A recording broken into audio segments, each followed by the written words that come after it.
I want my readers to have hope. There is hope out there, so much hope. And I want them to feel empowered to go for what they have been putting off for a while or afraid to even entertain. First of all, that generosity, that we're missing that. A lot of people nowadays are missing that aspect of generosity and the joy it can bring to your life. Yeah. Look for opportunities to be generous and be kind. I've yet have a person brush me off. It's almost like they're surprised when somebody is kind to them. It doesn't take much, It doesn't mean like give thousands of dollars. It doesn't take much, It could be generosity of spirit. It could be welcoming someone.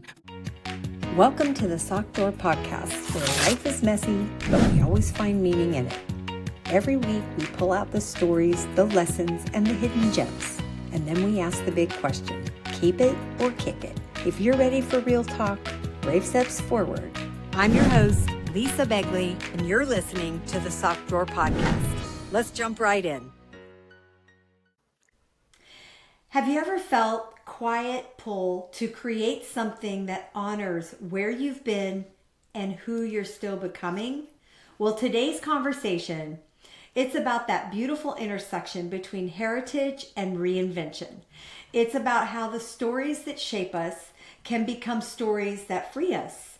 My guest today, Odomaris Mendoza, she has spent more than 3 decades as an educator before stepping into a brand new creative chapter as an author and founder of Odomaris Creative. Her historical novel, The Gifts of El Jibaro, celebrates the heart of Puerto Rico, its mountains, coastlines, and the spirit of generosity that binds generations together. So if you've ever wondered whether it's too late to follow a creative calling, Odomaris' journey is your reminder that it's never too late to write your next chapter. Hey there, Sock Drawer family. Welcome. Today, I am thrilled to introduce you to Odomaris Mendoza, an educator turned author whose work bridges culture, identity, and courage. She is born in Puerto Rico. Odomaris grew up surrounded by storytelling, family traditions, and generosity. And after 34 years in education with an MBA, I might add, she founded Odomaris Creative, where she blends business, purpose, and art. Boy, talk about reinvention. Her debut novel, The Gifts of El Jibaro, takes readers on a multi-generational journey through the mountains of Puerto Rico to New York, Paris, and beyond, exploring how love, legacy, and mystery shapes our lives. Odomaris, welcome to the Sock Drawer Podcast family. We're so grateful to have you. Thank you, Lisa. I'm very excited. I love what your podcast talks about and emphasizes, so I'm glad to be a part of it. Thank you. Well, we're honored to have you here. And I when I got your information, I was so excited to just dive right into all that you're doing. And I love people who have reinvented themselves. I coach people that do that. And it's just always a blessing to get to meet and connect with people who have done this in their lives multiple times, as you have. So you've described, let's just dive right in. I want to get into the roots of it all, okay? So you described your father as a sharp-edged Jibaro and your mother as coastal and spirited. Where did those things come from? How did those things inspire those descriptions? Well, my mom, my parents were go-getters, both of them. When they were young, like my mom put her brother through college, and my dad, he was very much like El Jibaro from the story that I wrote. In fact, I wrote it to honor him. And I'm still working on one for my mom, mind you. That's coming, but we can't wait. So that will coastal one, but it's in the works already. But they were they were like their own little power couple back in the day. In the 50s when they met, they actually met in Old San Juan, and they both had businesses. So I come from a line of business people. My mom's dad had a grocery store in the town of Aguadilla, and he was known also for his generosity and kindness. And then my grandpa he had a little business going. He had a farm also in Beautiful. coffee and tobacco, and they That's used to amazing. sell things. So my dad was a teacher too. He started out as a teacher, and it didn't last long because he had this drive that inspired him to move on, and he became a businessman. And he was a rags to riches story. He was Oh, an incredibly creative person, except for his creativity was buildings. So okay. I grew up in the arts. They had me in all aspects of the art. I used Mm-hmm. to be in dance lessons for many years. I took Mm. art classes for many years. I had music classes. I was going to be in the conservatory before I moved to the States. Okay. So, I mean, I was surrounded by arts and it just fed my soul. Even then, as a child, I didn't recognize it, but I know now that it did. It was what kept me running. I used to accompany my dad when he was going to business meetings and sites and things like that. So Mm-hmm. it was very natural to me. I don't know any 9-year-old who was reading architectural magazines. I hear you. That would But surprise me as well. I would spend hours reading these things. I can read blueprints, and I was like, wow. So at first, when I grew up and I was thinking, okay, what am I going to do? I thought, I might be an architect because Mm-hmm. of all of this, exposure that I had, and I Sure. enjoyed that. And, you know, it just, there was a dissonance in my brain. I just didn't quite see myself as that. So, I became a paraprofessional in a school, elementary school, and it just kind of took off from there. So I've earned a lot of experience over the years in many settings, You all sure the have. grade levels, except for true middle school. I call true middle school those warriors that go to middle school and they do the battle every day. And oh my gosh, God bless you all. That's not me. Listen, middle school, I mean, there's so much involved in that, right? With the hormone changes and everything that's going on. I've always thought that has to be the most challenging. Well, it's funny you say that. Could you describe for us what is a sharp-edged hero? Okay, so in my view, mind you, this is just me, Ole. In my view, a sharp-edged hibaro is someone who thinks of possibilities and Okay. jumps on them, thinks of a way. Because there are jibaros who want to stay jibaros in the land. By the way, a jibaro is a person who lives in the mountains. That's the definition of it, and it's Okay. actually a Taino word. Taino are the natives from the Caribbean, Mm. and that's their term. So it's basically like a Highlander, but a tropical one. Some of them choose to stay there, and let me tell you, it's gorgeous. It's Mm. sublime to be up there.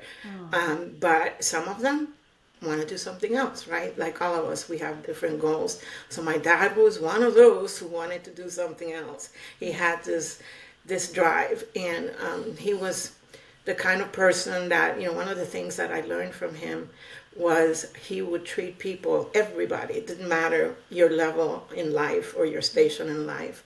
He would be kind to everybody. He was always laughing. There was a joy about him mm. most of the time. I mean, he's human, right? We have our emotions, but Of course. for the most part, he was the one that made people laugh, and he was just infectious that way. So, Sounds wonderful. yeah, so that is part of what inspired me to write the book because I grew Mm. up visiting, like they had get-togethers in the country. They had get-togethers. They always had family get-togethers, and there was usually music. All of us played some kind of instrument, and Mm. if not, from the records and things like that. So back in those days, but there was always activity, always, being together.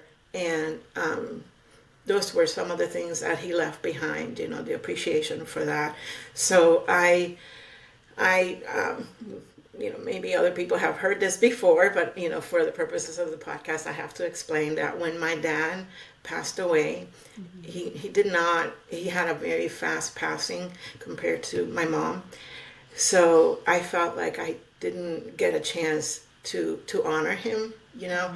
and I felt like I always describe it as the world lost a color for me when my dad passed. Yeah. There was something missing, and it was very sharp. Like Mm. I had, I'm a dog lover, so I walk my dog and stuff like that, and I was like, it just doesn't feel like yesterday. It doesn't feel like a month ago, Yeah. very drastic. So I said, I have to do something. So my mind started sparking up, and thinking about these things. And sorry, to this day. Uh, so, um, Aw. so I started thinking, okay, what did he leave me? And there was a lot, you know. Yeah. It wasn't said, but there was a lot, you Yeah. know. So his memory lives in the book. So beautiful. And I was there, it sounds like it was a slow kind of lead up to Oh yeah. deciding to write this book. And maybe I'm wrong. Was there a defining moment that pushed you to kind of say, okay, you spent 34 years guiding students? Was there a specific or defining moment that pushed you to sort of reinvent yourself into a new chapter as an author? Yes, it was a slow burn, a Yeah. very, very, very slow burn. The idea of the book came about, believe it or not, in 2006. Okay. Yes. See what I mean by slow burn? Yes. So, so I thought, I never in my wildest dreams thought I would become a novelist. What? That's Yeah. crazy.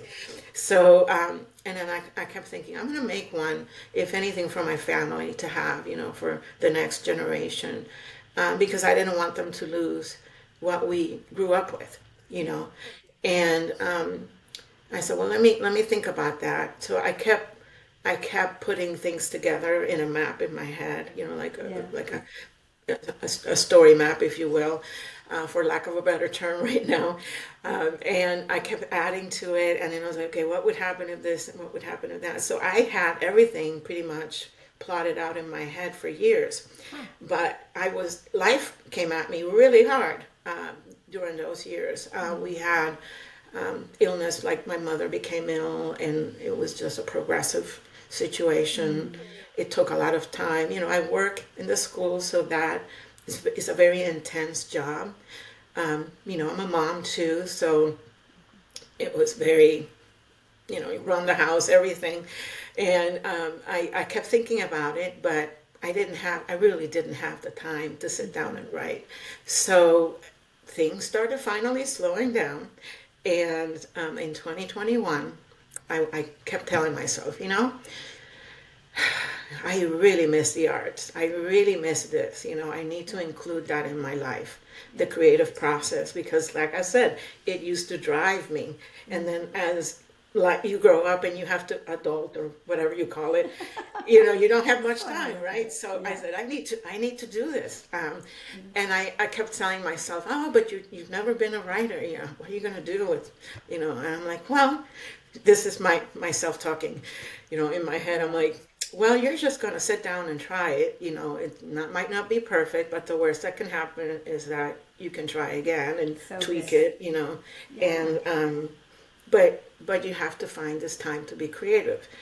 So one day, it was in July of 2021, I said, all right, here we go. It's gonna happen. It's gonna It is happen. going down, right? Yeah. It's going down. It's going down. So I love it. I'm a very musically driven. So I have Hmm. to have music. Like I'm constantly playing all kinds of music. And I said, all right, let's find that Eye of the Tiger music that works for me. Yes. That's So great. I love it.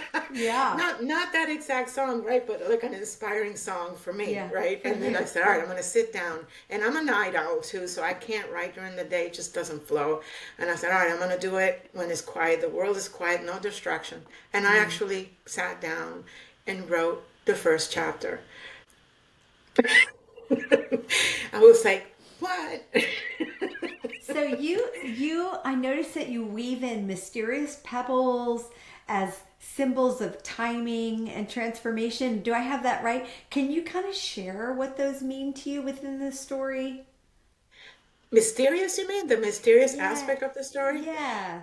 Yes. And uh, sometimes things are being conveyed to us, you know. I don't want to give too many details about that, but Yes, but our listeners are sometimes going to go things, get it.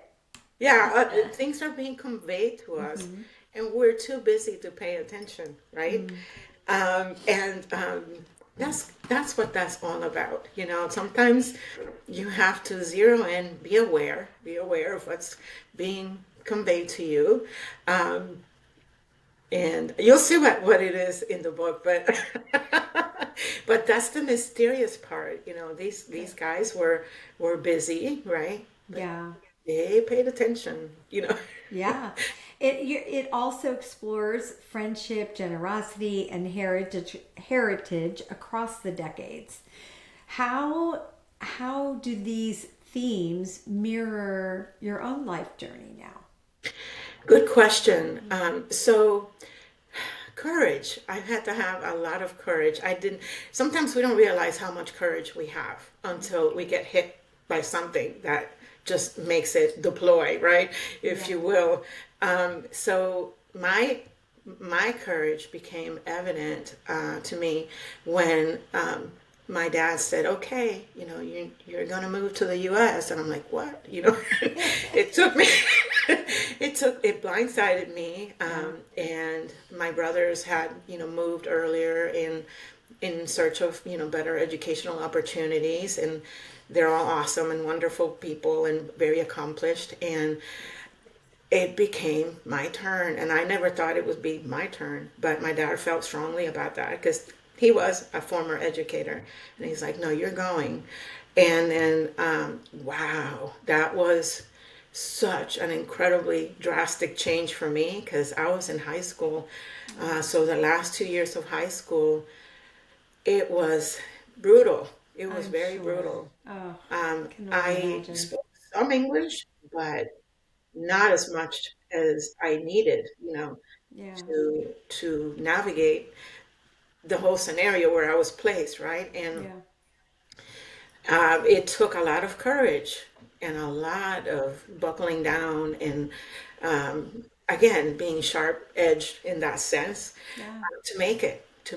And I cannot tell you the number of people who said, "Oh, you're not going to last in here. You're just going to." I mean, all I heard People can be for cruel. the most part were negative messages like, "You're not going to graduate. You're not going to do this." And then Aw. I went to college, and I was in college for a total of 11 years. Not because I was delayed or anything like that, but because I worked. You know, I had to work, and part of it, part of my degrees, I was a mom. So of course, you know, that was really different from my first degree when I wasn't a mom. Yeah. So I mean, you have to have courage Yeah. to get up and do this over and over. I used to work full time. I would commute 45 minutes to my work, and I would commute about the same to go to school at night, and then commute back to my house. I was like, I don't know how I did this, you know, Yeah. by the grace of God, but I I had that commitment and the courage to stick it out. And I graduated, uh, you know, 3 times. Good for so, you.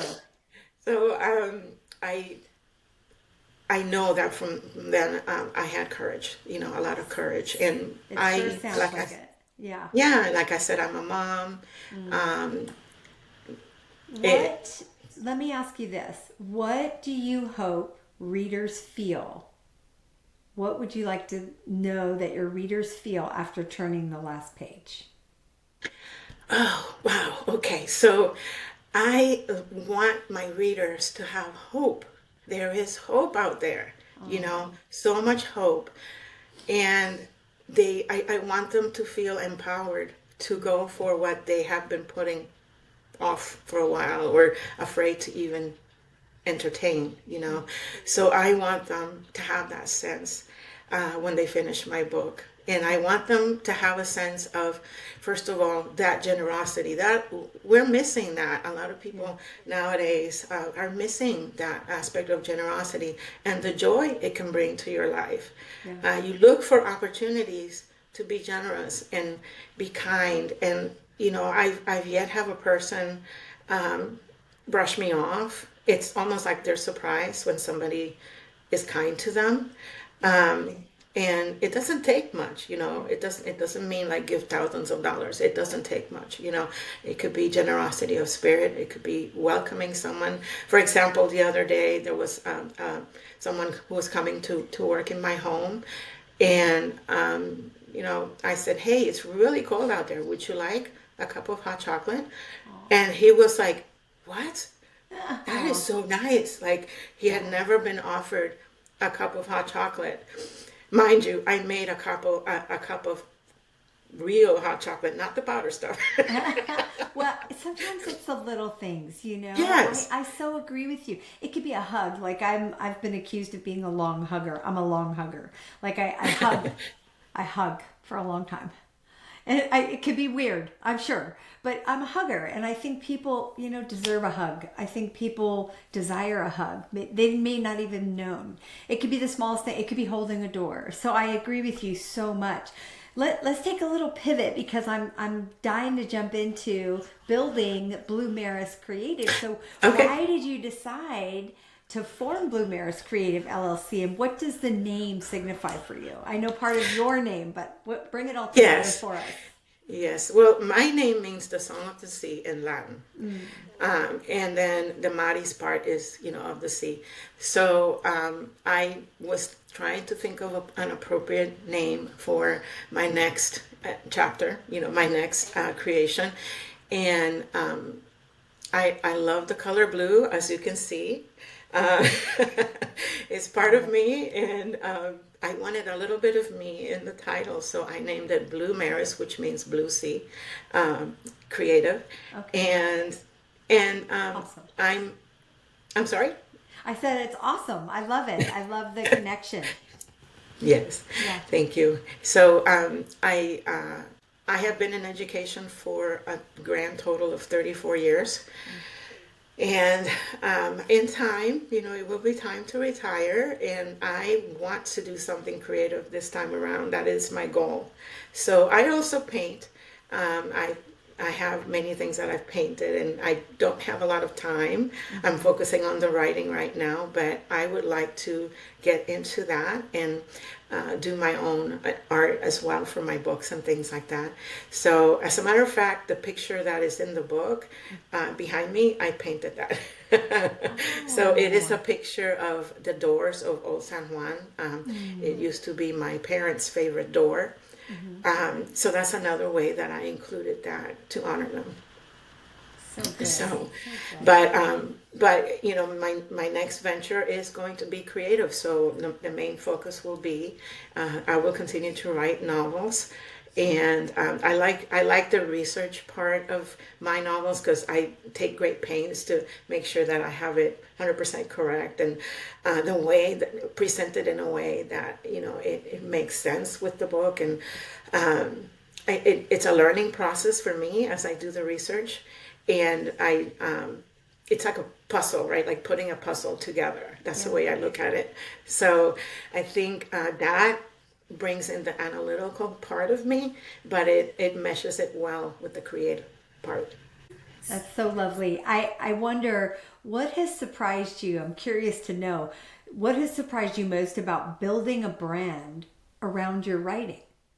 Well, right now, most everywhere I've been, just about, has been very, very welcoming. Mm-hmm. It's the other day I had a book signing in one of the towns nearby, and I was just tickled pink because I was telling you that one of my missions is to bring the Jibaro to the world, make him well known, and what he's about, right? Or the culture. And as I was out there, there were so many people walking by, and they're like, "Ah, there's a jibaro," as I have this great big artwork with the jibaro, from the cover, Yeah. and they would come over and talk to me. I was like so tickled pink that they Mm. knew about the jibaro. So, part of my focus is to bring my island and its culture and all the good things that we can offer, and make them well known. Not because of the tourism aspect, but because of the people aspect. Yeah, and the Yeah. culture, the heritage, all of that. So Yes. so Yeah. beautiful. I wonder, is it something with Blue Maris Creative? Would you also offer your services out to other people, or are you just keeping it within your own space for now? Well, it's kind of early right now. I think within the Okay. next, few years, I would love, it would be awesome if I could invite other figures, cultural figures from the island who also do creative pursuits and include them. And, I love that. yes, and I'm actually enjoying coming to podcasts, so I might just go in that direction too. It sounds very intriguing to me. I love it. I think you'd be amazing at it.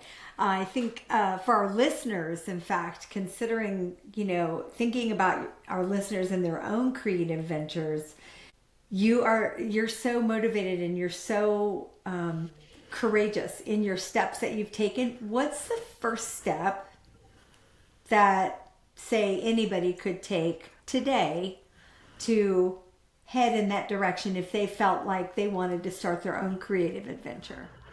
Well, I think that sometimes we have to be our own best cheerleaders. Sometimes we're not. It's true. So yes, and So I true. think I would encourage folks who have been dreaming about doing something, and maybe they themselves kind of stopped themselves in their own tracks. Yeah. I would say, step out of that. Step out of that, even if it's for 10 minutes. Yeah. Even if it's for 10 minutes, motivate you. In my case, I love music. Find a soundtrack that motivates you, play it, and go do what you have been putting off, because it's not late. If it brings you joy, if you can bless other people with it, even better. But don't be afraid to take that step, because it's very powerful just to step away for 10 minutes. You might be like so surprised, like I was when I wrote the first chapter. I was like, this story is begging to be told, and I just kept going. And you might just feel like that too. So good. That's such great advice, to find something that empowers you, whether it's music or exercise or whatever it is. Maybe it's meditation, maybe it's so many different things, but find what motivates them, and then they can be empowered to take the next step. Well, let me ask you, what does legacy mean to you now, and how will your work contribute to it? Okay, that's a great question. Well, as a child whose parents passed away, legacy is critical in my view. Yeah. Um, the way you conduct your life. You might not see that your children are watching, but they're watching. They may not tell you they're watching. People around you are watching what you do. So it is important. As a human being, you want people to grow. And in my case, I don't like this hate that I see, all the bickering. I don't appreciate it. I don't think it's helping us grow as humans, right? And I want, the reason also I wanted to leave a legacy, because it is important that we put that message out. Right now, the message is not coming out. The media is it seems to be very negative, Yeah. and we need a lot more positive. We don't want to become negative in our soul, So you true. know. And I think my legacy, I hope people remember, is that I put out something that will help build people up, and give them joy and hope, Mm. Mm. and help them be kind and generous, to whoever comes across in their life. We need more of that. Yeah. Amazing. I agree. I couldn't agree more. This may be a different question, but I'm curious to know whether it's impacted you or not, but does writing in English about Puerto Rican roots challenge or expand your voice?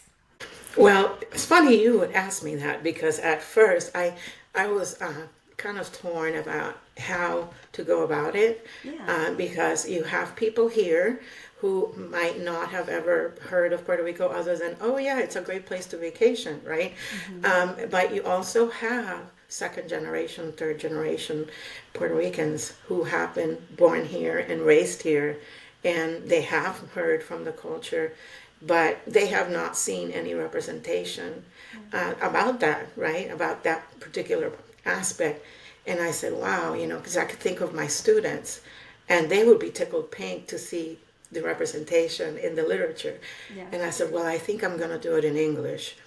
And then I remember I'm learning French, and Love it. yes, that's one of the things that So I good. Yeah.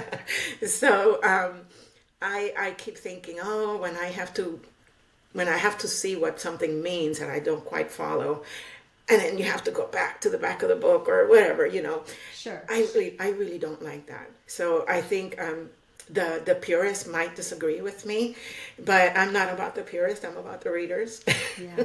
and their experience. And I for the English version, if there is Spanish, which I do include Spanish, it's part of the culture.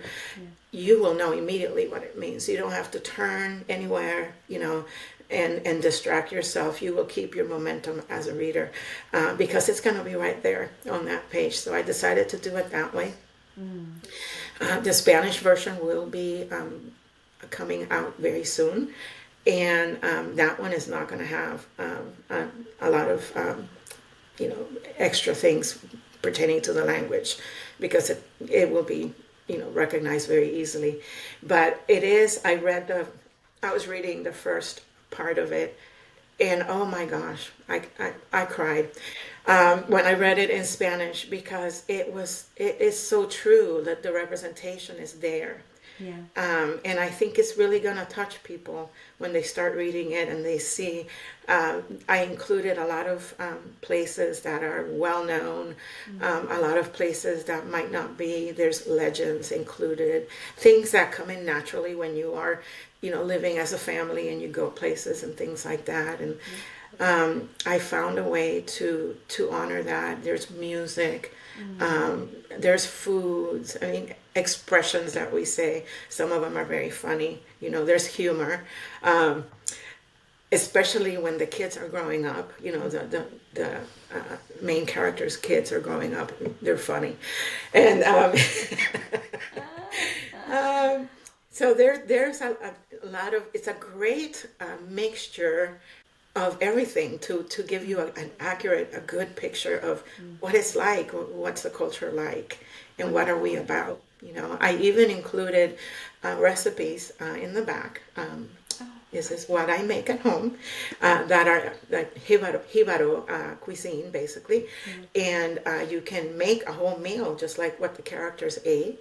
Very simple ingredients. You can find them anywhere. Yeah. And some of them can be vegan or vegetarian, and It's a great they're idea. naturally like that. So Yeah. I think it was a good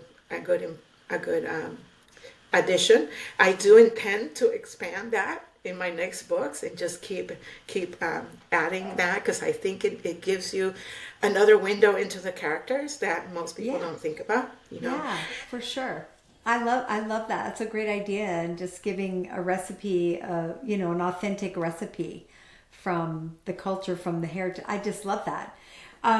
What? Let me ask you this.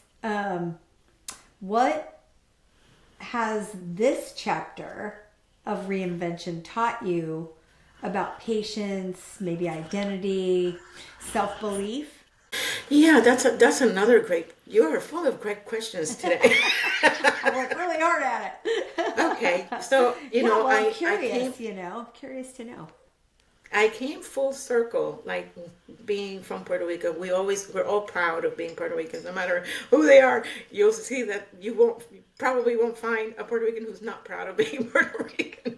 But Yeah, being here that's so good. as a high schooler, I had to dial it back, Yeah, because I was the only one pretty much.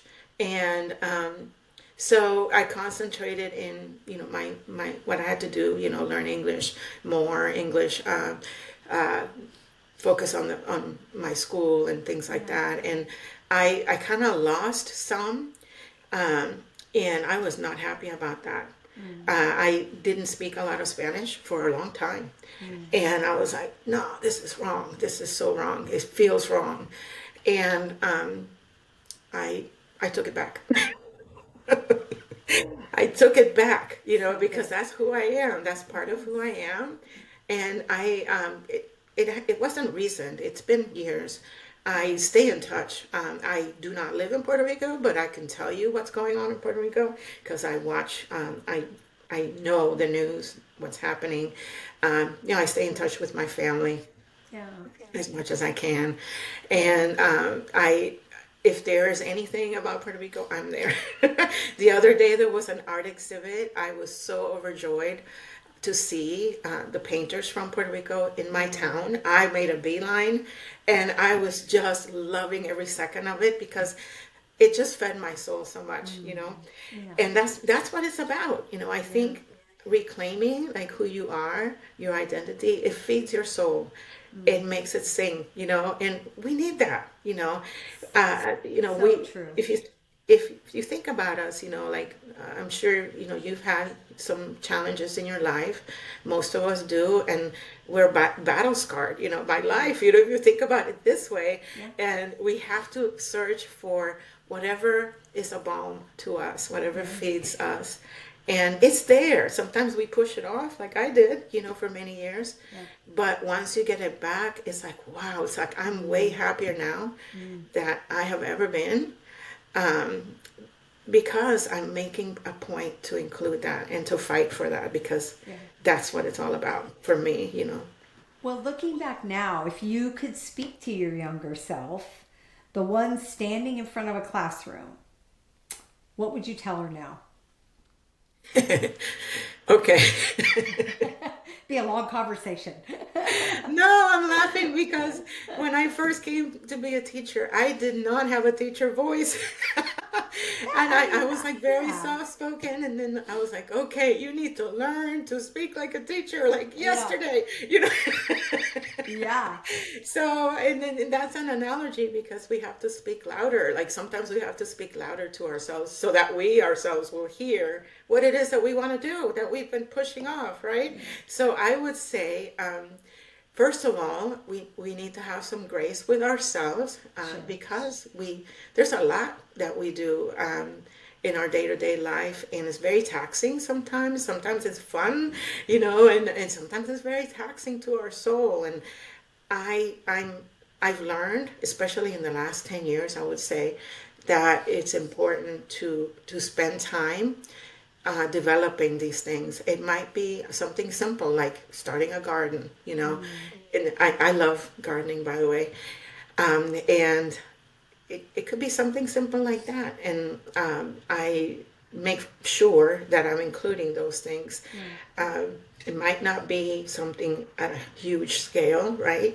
Yeah. But starting small, having grace with yourself as you Hmm. get back to that zone where it's like, okay, I need to spend time to nurture these things that are For sure. meaningful to me, and setting aside that time is important because Hmm. it's so easy nowadays to lose track of the Yeah. time. Everything's so fast paced. So it could be going for a different walk in a different place and taking in nature, or going with your best friend and having a great talk. It could be any of those things. Everybody's different. Some Yeah. people enjoy sports, and you haven't been to a baseball game in ages, do that. Yeah. If that makes you happy, take the time to do that you Yeah. know so Find what lights you up for sure. I love that. What yeah. do And you think your folks would say now, seeing you uh, where you're at? What do you think your mom and dad would say? my folks, well, they're in heaven. They're Right. gonna, I know they're saying, there she goes. Look at her go. Look at her go. I love that. Yeah, there she Yeah. goes. Well, my dad, being a Jibaro, he would laugh. Sometimes I would tell him what I was up to. And he was always funny and always cracking up. And I said, Yeah. Back in the day when they had fights, with the roosters and whatnot, the people would bet on them, right? Mm. So I said, if you were in a fight, I'd bet on you. And that's probably And what that they're was a saying about you compliment, now. Hibaro style. Yeah. Yeah. I love it. And I'm I like, oh love my it. gosh, Dad, the things you come up with. So good. Well, I'm Yeah. sure they're just up there proud as heck about you and just proud to see what you're doing and what you've done and how you've brought, the legacy and culture and all of the family generational pieces together for others to learn about and read and gain empowerment and hope from it. So this is kind of the part of our one before we move into our drawer dash, which is a 60-second lighthearted sort of Okay. insight, we rapid fire. I can't Well, wait. it's going to be fun.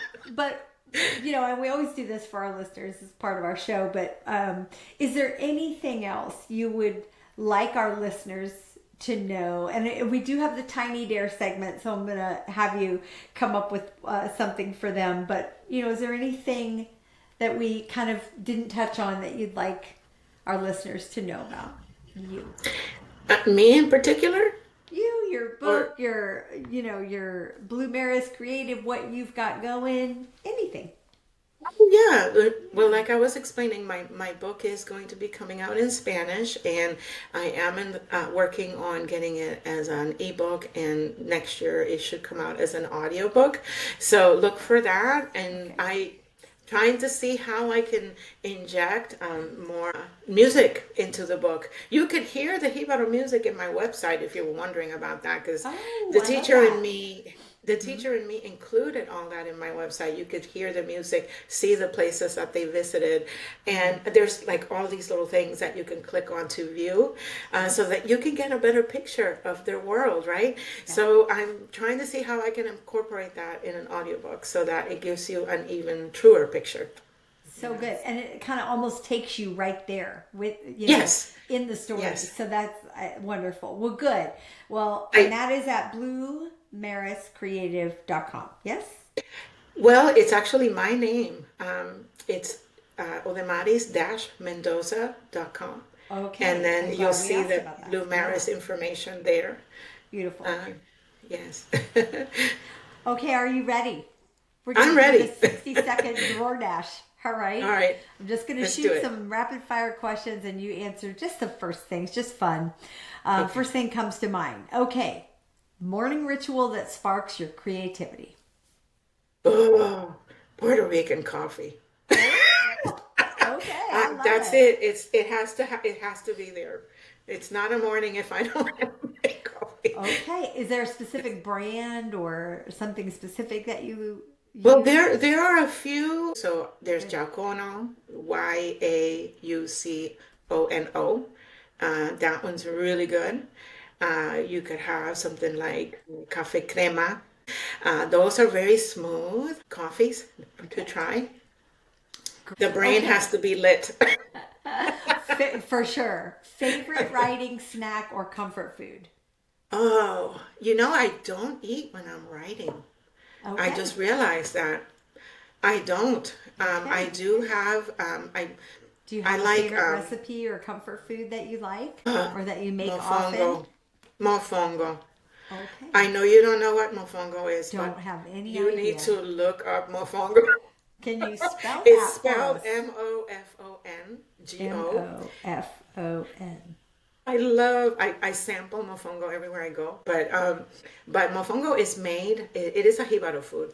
It's made with plantains that have been mashed, and then you can include garlic in it. There's quite a bit of garlic, and Okay. then there's chicharrón, and chicharrón is like crispy pork rind, little bits. Sounds like sweet, kind of sweet, salty kind of mix? It's not sweet. The Hmm. plantain, it would be garlicky because it's been infused with garlic flavor. It's the green plantains, not the yellow ones, the Gotcha. riper ones, right? Yeah. So those are sweet, but you can eat it with caldo de pollo, which is like a chicken broth, or my favorite kind with the shrimp, and it's Creole style with a tomato-based sauce. It's Great. so good. Okay, next one is song or sound that reminds you of home.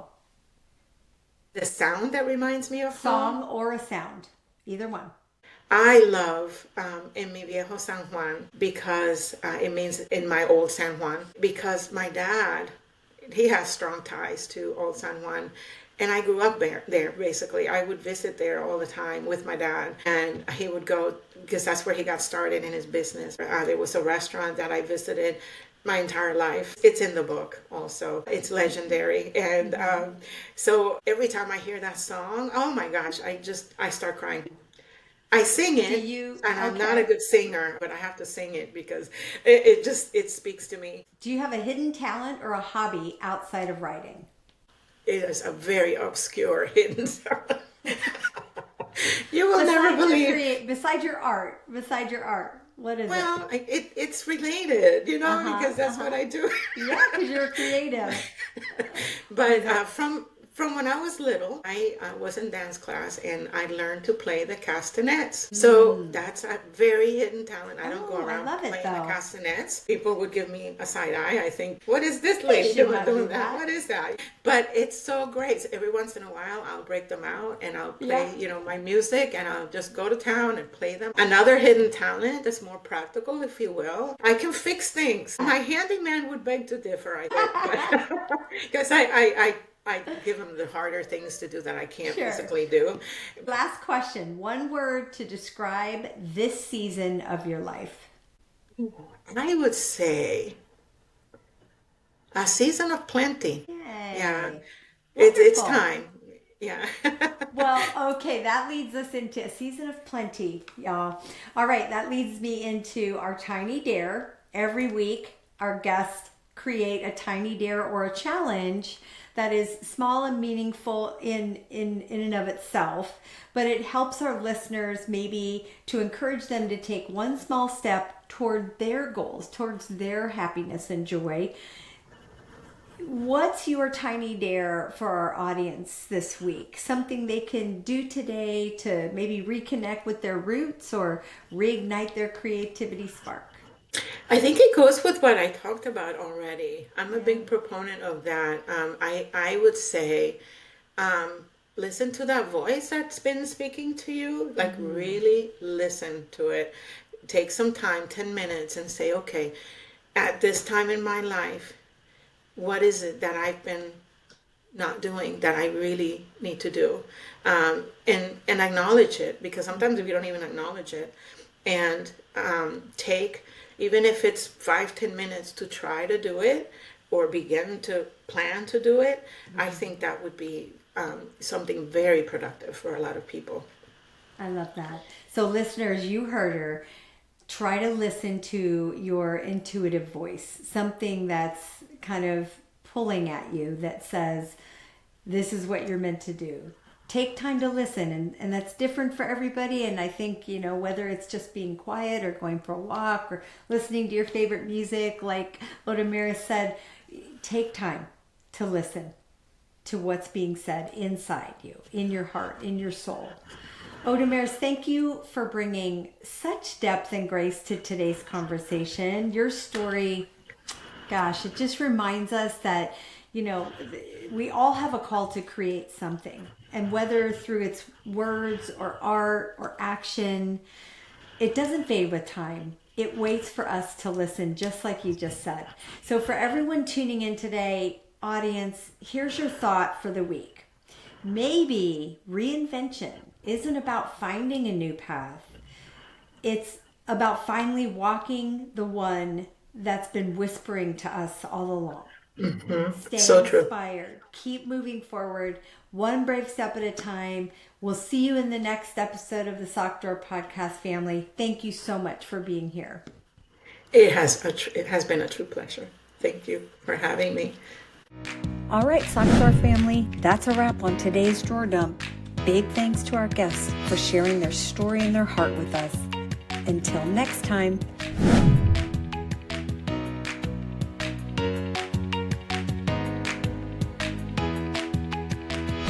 Don't forget, life's too short for mismatched socks. Retire the ones with holes, inspire the ones that still shine. See you soon.